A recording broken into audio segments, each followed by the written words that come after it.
Zdravo svima. Ekipa podkasta Uručenje bila je na malom odmoru, umeđu vremenu su se dogodile mnoge bitne košarkaške stvari, preživeli smo nekako i taj Eurobasket, gledali svetsko prvenstvo u košarci za žene i to su sve teme kojima ćemo se baviti u narednim epizodama i probat ćemo da rezimiramo sve ono što je iza srpskih košarkaša i košarkašica ovog leta. Međutim, umeđu vremenu je krenula i nova sezona Evrolige i mi smo uvek tu na licu mesta, kako na gostovanjima Crvene zvezde i Partizana, tako naravno i u Beogradu na domaćem terenu, a ovoga puta donosimo vam priču sa košarkašem koji je na sebi svojstven način obeležio upravo taj Eurobasket koji smo spomenuli. U pitanju je poljski reprezentativac Mateuš Ponitka koji je sada u dresu Panatinaikosa i koji će odmeriti snage sa Crvenom zvezdom ili u momentu kada vi ovo gledate je već odigrao utakmicu sa crveno-belima ovde u Beogradu. Iskoristili smo tu priliku i porazgovarali sa njim o svemu onome što je proživeo ovog leta i sa reprezentacijom Poljske, ali i sve ono što je na klubskom planu doživeo, promenu kluba i sve ono što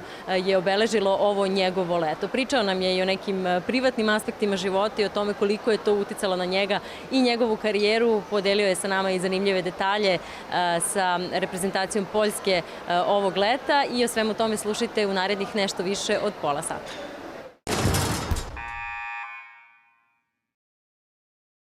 The most important one, how do you feel? How do you feel in the new club and is everything okay? Yeah, everything is perfect. The organization of PAO is, top level and I'm really happy. Me and my family, my wife, we are happy, to be part of this team, part of this city. It's a great experience for us. So I feel really comfortable here and yeah, it's all good. Yeah. So how everything happened actually with Panat after the Eurobasket? During the Eurobasket, me personally and my team, we had a good run. We made a historical success for us, for our country. We were kind of, let's say, Cinderella of this tournament. So basically, we knew that everybody will have some options, because it just works like this. So I had also a couple of options, but Pana was really straightforward. They really wanted me to be part of this club and part of this team. So I was also talking with my agent. I was talking with Ređo Emilijom because I used to have a contract with them, and there was agreement. So we need to respect the agreement. We respect the words that we gave, and so we try to find a solution and try to find the best possible way for me to make everybody happy, let's say. And we found it, and Pana was really driven to bring me in to the squad, and it just happened. I was really positive about it. I wanted the place where I can play, where I can enjoy the basketball again. When I can a little bit, let's say, redeem myself from the last seasons, and I think Pana is perfect spot for me. Yeah. So we will talk later about that Cinderella story that you mentioned and about the Eurobasket and Poland. But first, how did you feel before and after the Eurobasket? I mean, when you had a 3-month contract with Ređo Emilijom and after the Eurobasket when you started to negotiate with Panata? I mean, first of all, I'm really glad that I signed a contract with Ređo Emilijom because they give me opportunity to have calmness inside of my head, to give me opportunity to be focused on Eurobasket and not thinking about what's going to be next after the Eurobasket, because I was talking also with my agent, and I didn't play in a club basketball since March because of the situation, political situation, and we were talking to wait, to not wait, to do what, and I say, listen, man, I need to be in the team, I need to be in shape. Whatever would happen in the future, I need to stay in shape. So basically, let's find a solution. Let's see what's open for, let's say, for open contract, so I can, be in shape, and then not to close my doors for any options, So we talked about it, and Ređo Emilijom came up with a good offer for me. We made an agreement that we will help each other. They will help me to stay in shape and to give me the showcase in the European stage, and I will try to help the team to win as many games as possible for the time I'll be there. And everything was set, and actually I even sent my whole stuff, my clothes to Italy from Poland. My wife did it, and it was really unexpected for us to change our decision and change our destination. But so okay. How did you tell your wife that you need to go to No, to she Athens? was with me. She was with me all the time in the second stage of the Eurobasket. We were together in Berlin, and when my agent called me after one of those games, and he said like, listen, we have interest from this and this team, for example, and what is your opinion? And we were talking like, okay, but how is the situation with Italy? We don't want to make any crooked moves, So he said, listen, they're going to take care of everything. It's just your decision if you want to be part of it or not. And then I say, of course, I want to be part of this. I want to go back to EuroLeague. Although I didn't even left. Everybody was telling like I left EuroLeague, but then I come back to EuroLeague. But I didn't even leave, So basically, it was not a tough decision. It was just a matter to fix all the small things around it, So my wife was happy, For her, it's Italy, Greece. It's perfect spots to live and to enjoy, and I'm happy for her that we can be in such a position. How do you feel now with Panata? Is everything good? The organization, teammates, coach? Yeah, definitely. The teammates are great guys. Everybody are great guys. Coach is, EuroLeague coach. They know what they're doing. They have a huge knowledge about basketball, and they understand the basketball, the system. And so there is no doubt about it. Organization-wise, the Greek people was so nice to us. They were so open. They welcomed me very very warm. And I'm really thankful for this opportunity, and I'm really happy I can be part of this historical club. So far, it's good. I'm here only, I think, 2 weeks, 2.5 weeks. So it's just beginning for me. I need to touch a little bit basics, of everything, see how it works as a club, as a team, and I hope I can help a little bit, with everything.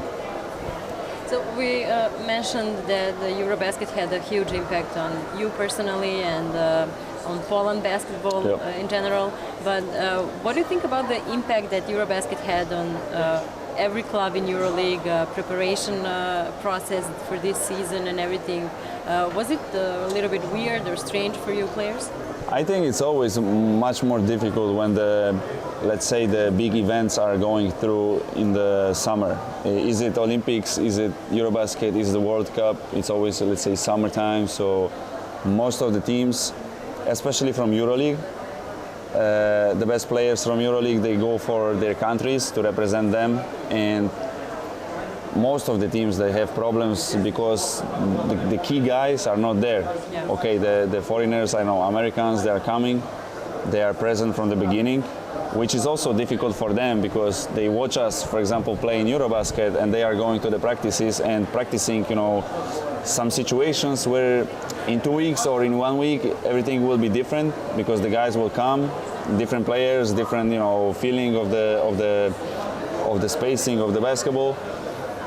So it's always difficult for the EuroLeague teams, some EuroCup teams, to prepare for the new season, and I think everybody starts slow. Everybody will start slow the EuroLeague, and then when everybody will come back after Eurobasket to the normal shape, then it's going to be the realistic, let's say, level of the certain teams. And about that Cinderella story of Poland on the Eurobasket, what was the first goal before you start to think about Eurobasket at all? For you and your teammates? Yeah, I mean, we had a meeting with our president, our federation president, and before Eurobasket he said, like, listen, let's talk a little bit about bonuses and all this stuff, and we were like okay, bonuses, but we need to be like, realistic. Let's be realistic what we can do. And he said, like, in my opinion, you can go out of the group from the second place. Serbia is very, very good. They have amazing players. This I can understand, but the rest teams is, we are capable to beat them.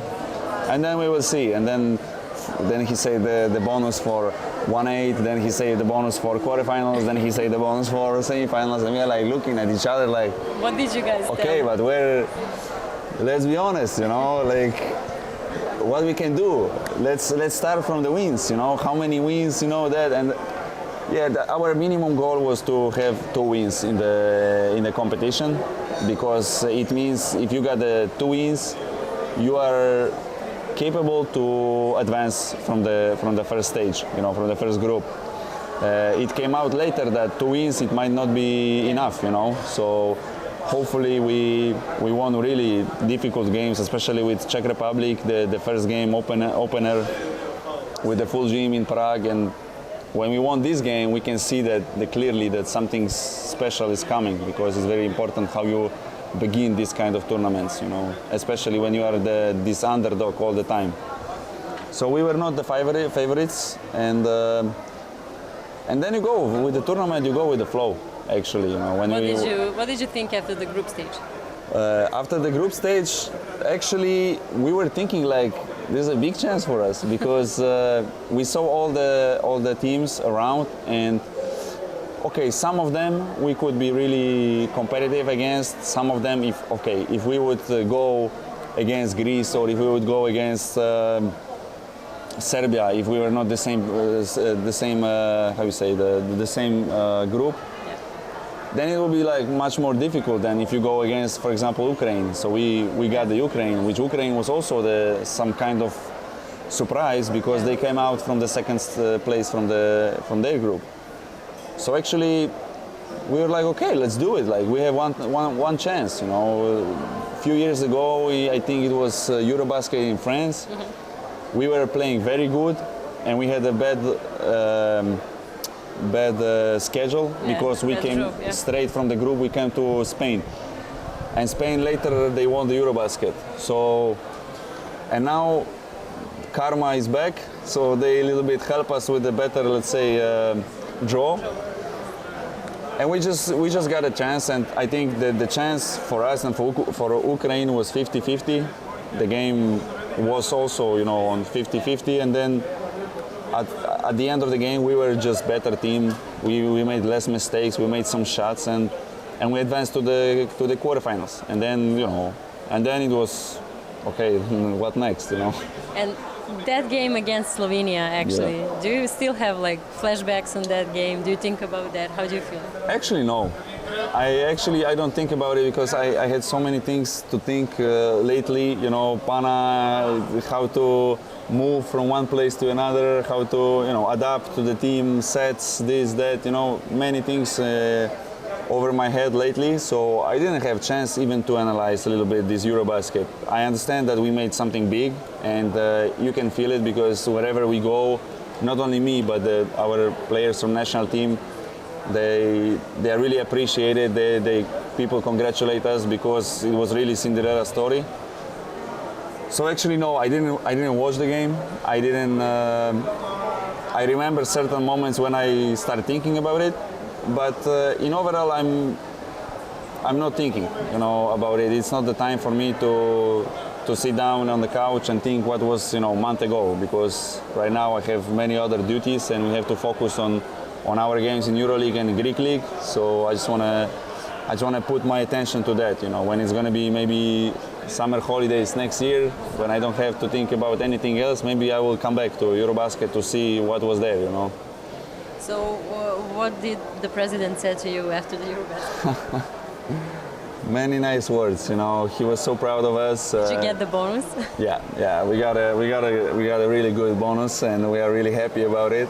And President always, when he said that he will bring the bonus will be there. So everybody are happy. Everybody got appreciated, And it's really nice also from our Polish Federation that they take care of us. Not only because we win this Eurobasket or whatever, during the whole season, during the whole preparation, they really took care of us. We had really good, let's say, conditions to grow as a team and to develop certain players, and it's just a pleasure to be in this kind of situation, But President is really, really happy. He's really proud of us, and I hope to see him soon. He already said that he will come to see the Panathinaikos games, and we will see, we will talk. So let's get back on the club story. You had, as you said, like few weeks to meet the new coach and your new teammates and everything. So what can you say about the cooperation with the coach Dejan Radonjić for now? I mean, first of all, he's really straightforward. I think he's really honest man. He's really honest coach and honest man, and I really like honesty. I believe this is the basic for the relation if you want to build something. We understand that we are one of the youngest teams in the competition. We have really talented players, but some of them are unexperienced, and we try to find out the balance, between these experienced guys and these guys who have to, learn what is EuroLeague and, see the difference between normal, let's say, leagues and EuroLeague, because this is a huge difference. And to learn the game, from the beginning, because in the end of the day, okay, we play one game against Real Madrid, which was a good game, but in the end you can see that the crucial 3 minutes, when we had the opportunity to take the game, we didn't do it. And this is the lesson for us for the next games, because EuroLeague is like that. You can play head-to-head with the big teams, with the smaller teams, head-to-head till the last 5 minutes, and then the last 5 minutes is crucial. And we have to decide, we have to make the better decisions, and better decisions comes when you are more experienced, So basically, I talk with the coach about my role. Right now it's a little bit different because there we have some injuries, and we have to, all of us, we have to adjust. But I'm really positive about the future, and I'm looking forward for the next games so we can, see the improvements from each one of us. You mentioned your role in the team. You had a very big and important role in Zenit, as you mentioned, before the situation with war and the political things. What can you say about the cooperation with Xavi Pascual, actually? Can you find any differences now with the coach Dan between two of them, or anything that is similar maybe between them? I mean, first of all, every coach has his own philosophy and his own way of, let's say, coaching or taking care of the team, So definitely, Coach Dejan is more, let's say, Balkan style. What that means? What that means? It means, like, first of all, defense. Defense is the most important. You have to be active in defense. You have to play hard. You have to stand the contact, create the contact. In offense, I would say there is also a difference. We have, let's say, less sets for now. Xavi was much more, let's say, how you call it, bigger with the sets, with the different, let's say, options in offense. Also, it was important for him to have the defense, to have the defensive rules, defensive structure. And I think all the big coaches, they create their own system, their own structure in defense, and then in offense is different reading, So there are a couple of similarities, so I can use from Zenit here, and I can see that me and the coach, we understand what we want. And of course there are some differences, because every coach has different school, every coach wants certain things make difference. So both of them are very good coaches, because there is no accidents in EuroLeague. You have to be at a certain level to be the EuroLeague coach. You smiled when I mentioned the coach Xavi Pascual. Is there any specific reason, or? No, I mean, I really enjoy my time when I was, coached by him, and it's a really shame that he's not in EuroLeague, because in my opinion he deserves to be in EuroLeague. Okay, situation is like this. We cannot control the things that we cannot control, and basically, we had really good relation in Zenit. He gave me also important role, maybe not scoring the points. I was not scoring too many points, but I was present where anybody else wasn't, So I was helping with many things that other players didn't do. For example, I was helping with that, and also in the locker room I was really present. So, we had good relation. We still, we are still in touch, and I really wish him all the best. I hope, he will win the league again because he won with Zenit last season the championship. And I believe he's really hard worker. And one day for sure he will come back to EuroLeague. How everything happened with Zenit after that war situation and everything that happened with Russia and Ukraine. How do you feel about that now? What they told you, or I mean, like I said, the situation happened like 6 months ago. It was a difficult time for all of us, not only for me, but many players, many coaches, many organizations in Russia and also in Europe. Situation was we cannot control this. This is not us. You know, basketball is a sport. We are focusing on the sport matters. We don't do politics, and. So the club gave you an option to go? Right? No, we had many talks. We had many options. It was just, you know, that was, let's say, the best way for me to be safe and for me to continue my life, you know. So I really am thankful also to Zenit because they were professional with with our conversation about contract, about the future and about everything. And for my 3 years when I was there, I had never had any problem. And I know many people who was really taking care of the players and of the organization. But, you know, situation happened like this and we have to move forward. Zenit is not in EuroLeague anymore at this point. So many players, you know, they left after the season. I left during the season. Gudaitis and Grigonis also left during the season. You know, the situation was different. Everybody has different case. And like I said, Zenit was very professional towards me, and I cannot say bad word about it. So this is how it is. Yeah. Which part of your career was the most important for you? Which part of your career? My career? Yeah. Not only in a professional way, maybe in a personal way also, or is it something that that you've been through like a younger player or as a professional? You know, I think the most important part of my career is meeting my wife, actually. You know, because after every success of a man stays strong woman behind, you know. So that's how we call it, you know, that's how we say it. So actually, yeah, the meeting of my wife, it was very important for me because I grew up as a man and as a human being and also as a basketball player, because when you have positive surrounding, you can, you know, build on that. So how did you guys meet?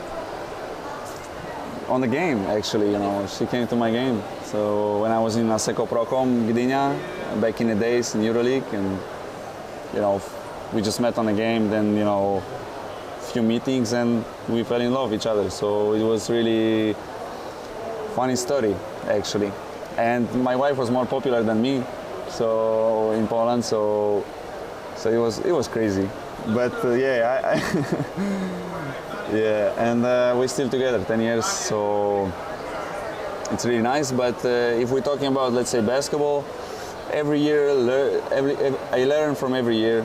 So even though it was good years and the bad years, everything teach me something, you know.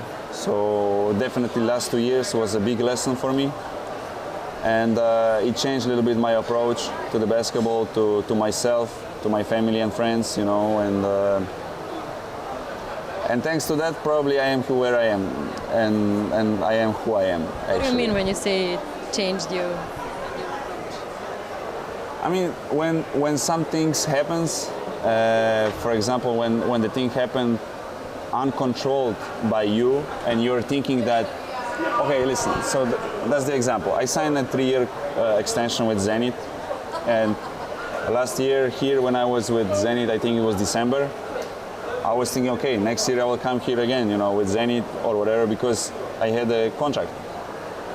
So you can see that your future is more or less, you know, like this. And then, you know, the Russian invasion happens, and then everything changed. Everything, the reality changed, because, okay, now you're without the contract. There is, let's say, some problems with between the players, clubs, whatever. And then you end up, during the summertime, you end up with nothing. So now what next? You have to understand what's going on. And there was a lot of critics from my country towards me because I was playing in Russia, whatever, which was a little bit hurting me. Not a little bit, a lot hurting me. And I was a little bit, lost with myself. And then you can see who is real person next to you, your wife, your friends, who is your actual friend, and who is supporting you no matter what. And this is a huge lesson, because then you realize that, except, let's say, your family, your love, your emotions, nothing is granted. Basketball is not granted. The contracts are not granted. The money is not granted. EuroLeague is not granted. So it's a huge lesson for me. And as I said many times, at some point you just stop care. Like whatever happens, happens. You're gonna play EuroLeague, okay, good. If you're gonna play, I don't know, some smaller league or no league, it's also okay. As far as you can find the peace in yourself and live good with the people who you love, So it was a huge lesson for me. But I can talk about this for an hour, and I don't want to do that, Dimitris is already reminding us that we need to finish the interview. It's okay. We have time for just a few questions at the end of the conversation. What do you expect from tomorrow's game against Crvena Zvezda, and what do you know about them? What I expect, full gym. First game of Red Star here in Belgrade. For sure, you have also great fans, and they are always supporting their team very well. Definitely it's going to be a very physical game. Red Star, especially at home, they always play very physical. They try to dominate you physically. They are a smart team. They know how to use their advantages on the floor. We just need to play our game. We just need to be ready for what's going to happen in the gym, So the atmosphere, that the physicality, that the team we are going to face is not, team who don't understand basketball. So for sure we have to play smart. We have to stay together. We have to communicate much better than last games, and everybody has to do their part of the job to bring us the win. Thank you so much, and good luck tomorrow. Thank you.